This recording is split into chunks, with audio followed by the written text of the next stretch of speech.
and received, but good news that is active and begs a reaction.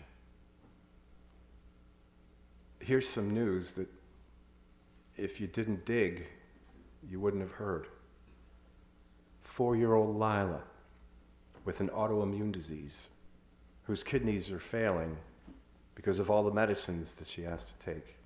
And imagine the surprise on her face and her mom's when they find out they finally have a willing donor and a match for her kidney. And guess what? It's Lila's teacher, Miss Batista. True story.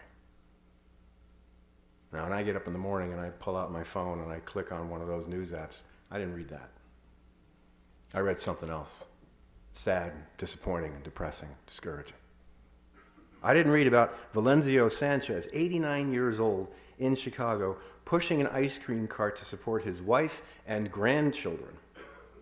And when a compassionate neighbor sees what Valenzio does every day, he starts a GoFundMe page. You heard of this? You can start a GoFundMe page for someone you want to support.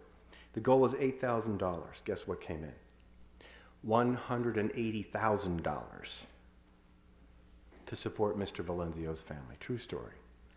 That didn't come across my feed. He still pushes his ice cream cart, but he's much less worried about his granddaughter's future. Because good news,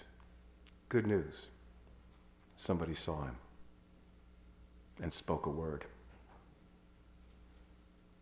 Or the young woman who walks to work in her city every morning and suddenly comes across, you know how they cordon off the tree trunks to keep them healthy. Maybe somebody will put some pachysandra in there. Well, in this case, she notices that someone has created a fairy garden.